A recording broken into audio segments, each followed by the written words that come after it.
안녕하세요. 강동 청년의 미술 미술학원 연쌤입니다.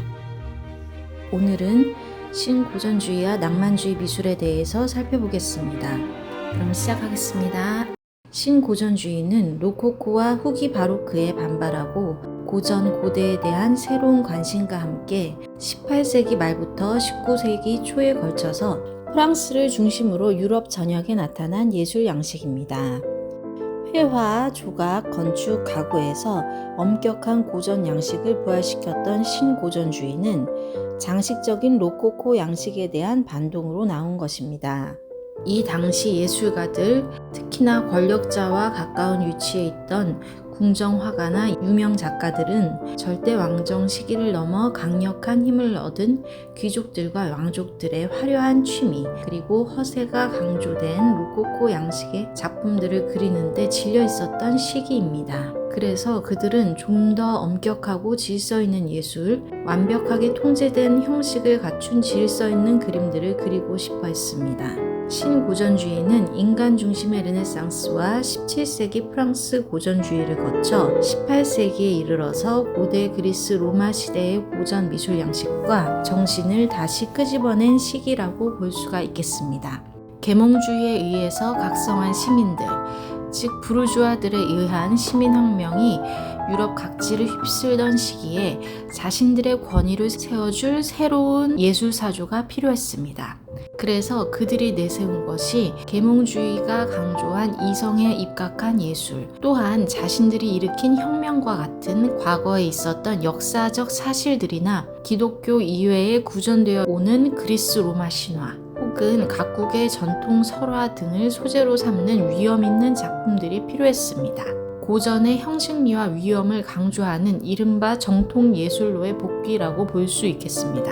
19세기 초 신고전주의 사조를 완전히 정착시킨 사람이 바로 자크 루이 다비드입니다.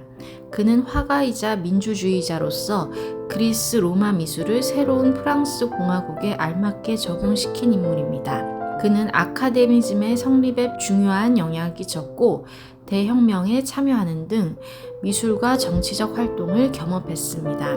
루이 16세 나폴레옹의 전속 화가로 예술적, 정치적으로 미술계 최고의 거물로 앵그르를 비롯해서 19세기 중엽까지 신고전파 화가들 모두에게 강한 영향력을 주었습니다. 호라티우스 형제의 맹세, 미술은 대중을 교육시키는 데 공헌해야 한다는 다비드의 가치관이 로코코 양식의 죽음과 신고전주의의 탄생을 알린 작품으로 애초에는 루이 16세의 주문으로 제작했습니다. 목숨을 걸고 전쟁에 나서게 된 아들들이 목숨을 바쳐서 나라를 구하겠다는 맹세를 하는 장면은 애국심과 희생심의 교훈을 담았습니다. 인물의 윤곽선은 뚜렷하고 형태는 명확합니다. 무대에서 배우들이 연극을 하듯이 과장된 몸짓과 강건한 정신으로 직선적인 자세를 취한 남성들, 그리고 대조적으로 여인들은 자세가 꺾여 있고 슬픔과 절망에 빠져 있습니다. 마라의 죽음. 프랑스 대혁명이 일어나고 급진적 혁명의 주체 세력인 자코뱅파의 일원으로 그의 동지 마라가 살해되었습니다. 머리에 두른 띠를 예수의 후광처럼, 가슴의 상처를 성은처럼, 목조는 관, 이상화된 신체, 내려진 팔은 예수를 연상시키며 마라를 혁명의 순교자로 묘사했습니다. 나폴레옹 황제의 대관식. 혁명기의 단순한 구도 대신 황제의 취향에 맞추기 위해서 과장되고 화려한 양식으로 변화시켰습니다. 색채는 더욱 화려해졌으나 여전히 매끈한 화면을 자랑하고 있습니다. 그는 제자들에게 붓자국이 보이게 그려서는 안 된다고 강조했으며 그의 회화는 세밀하고 부드러우며 에나멜 같은 광택이 났습니다. 19세기 전반 다비드의 예술은 프랑스 예술계에 나아가 전 유럽 예술계가 추구해야 할 공식 모델로서 제시되었습니다. 프랑스에서 태어난 앵그르는 역사화에서 푸센과 다비드의 전통을 이어받았습니다. 18년간 로마에서 고대 그림을 연구하며 라파엘로를 동경하며 이후 르누아르와 드가에게 영향을 준 인물입니다. 고대 그리스 양식을 연상케 하는 그림과 조각의 영감을 받았고 완벽한 비례와 구도에서 나오는 엄숙함을 강조하였습니다. 누드화를 그릴 때에는 브론치노의 매너리즘 양식의 영향을 받았으며 기본적인 신체 해부학의 비례를 무시하였습니다. 프랑스의 신고전주의의 완성자로 이탈리아 고전 회화와 르네상스의 라파엘로 화풍을 연구하며 우수한 대승 실력으로 자신만의 화풍을 만들어간 작가입니다. 왕좌에 앉은 나폴레옹, 전지전능한 신을 묘사할 때 사용하는 기법을 이용하여서 황제로서의 나폴레옹의 권위를 높였습니다. 오달리스크라는 작품은 1819년 살롱전에 출품되어서 신고전주의 화파의 화가들에게 악평을 받은 것으로 유명한 작품입니다. 그 이유는 인체의 비례가 왜곡되어서 실제 사람의 비율이 나올 수 없었다는 점이었습니다. 정확한 소묘의 추구는 르네상스 이후부터 이어져 왔는데 앵그르 작품 속에서 인체의 비율은 매너리즘 화풍에 나오는 축 늘어진 척추와 좁은 어깨, 커다란 골반으로 표현하였습니다. 드 브로드리 왕자비의 초상, 앵그르의 깨끗하고 정확한 형태, 이상화된 아름다움, 균형 잡힌 구성은 신고전주의 양식의 정상을 보여주고 있습니다. 앵그르가 만년에 그린 이 작품은 장식적인 아름다움과 새로운 관능미, 그리고 이를 구현하기 위한 정확한 대생으로 그의 고전주의적 화풍을 잘 보여주고 있습니다. 낭만주의, 이성을 중시한 신고전주의에 반발하여 발생하였습니다. 화가의 개성을 존중하고 극적인 움직임과 생생한 표현이 특징입니다. 화가의 감성과 직관을 의존하고 상상력과 이국적인 것을 동경해서 아름다운 것뿐만 아니라 추한 것까지 작품의 주제로 선정하였습니다. 자연분방한 붓 자국과 형태가 아닌 색을 중심으로 한 묘사가 특징입니다. 고야, 18세기 스페인을 대표하는 화가입니다. 에두아르 마네와 파블로 피카소에게 영향을 준 작가로 알려져 있습니다. 고야는 카를로스 4세의 궁정화가로 발탁되었습니다. 스페인의 대표적인 낭만주의 화가 고야의 작품들은 대부분 잔혹한 장면이 많이 담겨 있습니다. 그래서 몇몇 사람들은 그를 어둡고 잔인한 그림만을 그리는 화가로서 기억하기도 합니다. 의외로 고야의 젊은 시절 작품에는 밝은 느낌의 작품들이 많이 포함되어 있습니다. 대표적으로 그의 작품 더 파라솔은 아름답고 다양한 색채와 신선한 구도의 선정으로 보는 이로 하여금 작품에서 활기찬 분위기를 받을 수 있게 해주었습니다. 뿐만 아니라 그는 작품성을 인정받아 궁정화가로 임명되었는데 그가 그린 초상화 작품들은 적절한 절제미와 아름다움으로 당시 귀족들에게 큰 사랑을 받았습니다. 그는 당시 왕실 최고의 화가로 불리며 부와 명예를 거머쥐었습니다.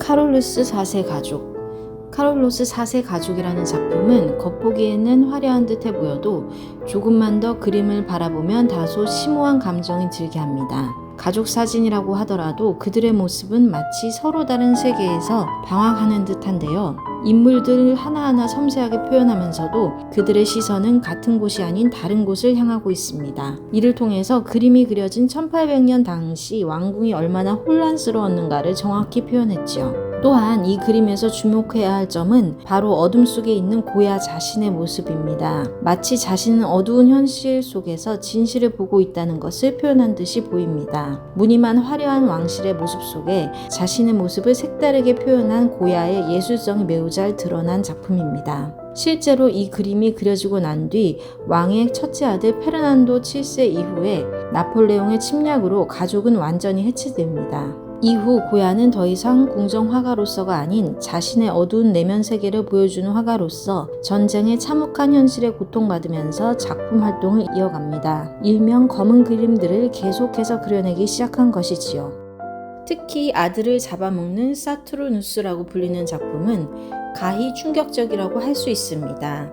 마치 사람의 육체를 씹어먹는 인간의 모습은 신화 속의 등장인물이 아닌 실제 전쟁 속에서 같은 인간임에도 서로를 죽이는 인간들의 잔혹함을 보여주는 듯 합니다. 1808년 5월 3일 작품을 보면 5월 3일 새벽 마그리드 외곽 프린시페 피오 언덕에서 벌어진 처참했던 학살 행위를 그대로 묘사되어 있습니다. 프랑스 군에 의해서 이미 죽음을 맞이한 이들과 겁에 질린 사람들, 그리고 병사들이 겨누는 총구 앞에 양손을 머리 위로 올린 한 남자까지 비극적인 전쟁의 모습을 고야 특유의 사실적인 기법으로 표현된 대표작입니다. 다음 작품 또한 그의 대표작이라고 할 수 있는 산 이시드로 순례 여행입니다. 검은색과 회색 등 어두운 색채가 주를 이룬 이 작품은 특유의 암울한 분위기가 압도적입니다. 수많은 군중들이 서로 몸이 뒤엉켜 절규하는 듯해 보입니다. 이 작품이 1820년경에 그려진 것으로 보아 그의 내면 세계가 극도로 어두워질 시기라고 예상이 됩니다. 카타르시스, 그것은 인간의 비극에 대한 감정을 이야기합니다. 즉 연극에서 등장인물이 고통받는 것을 대리적인 경험을 통해 내면의 불안함을 제거하는 것이지요. 고야의 작품은 보는 사람으로 하여금 카타르시스를 느끼게 해줍니다. 등장하는 인물과 작품 속에 투영된 그의 고통은 우리 깊은 내면의 어두운 상처와 불안감을 해소시켜줍니다. 궁중화가로서 최고의 명성을 누렸지만 비극적인 전쟁의 실태를 겪어야 했던 고야, 그가 왜 어두운 그림을 그릴 수밖에 없었을지, 작품에서 전해지는 그의 고통과 절망, 자유를 갈망한 고야의 목소리가 그 이유를 대신해주는 것 같습니다. 제리코는 단 하나의 작품 메두사의 뗏목으로 낭만주의의 진수를 보여주었습니다. 메두사의 뗏목은 1823년에 제작되었으며 당시 실제 일어난 사건을 그린 작품입니다. 구도는 피라미드형 구도이며 희망과 진취적인 모습, 추악한 모습 모두를 담아내고 있습니다. 이 작품 제작 당시 1816년에 메두사호는 식민지로 향해 가는 관원과 함께 약 400여 명을 태우고 출발하였으나 암초에 걸려서 생사를 다투는 상황이 벌어지게 됩니다. 실제 일어났던 사건을 제리코만의 직설적이고 사실적인 묘사로 표현한 작품입니다. 들라크루아는 표현적인 붓터치와 세계 과학적 효과에 대한 연구로 인상주의자들에게 영향을 준 인물입니다. 또한 이국적인 모습에 대한 열정은 상징주의 미술사조의 예술가들에게 영향을 주었습니다. 1819년 제리코가 발표한 메두사의 뗏목의 영향을 받아서 자신의 최초의 낭만주의 회화인 단테의 작은 배를 제작하였습니다. 단테의 신곡에 나오는 지옥편을 읽고 나서 사후 세계에 이르는 강을 건너는 단테와 베르길리우스를 그린 작품입니다.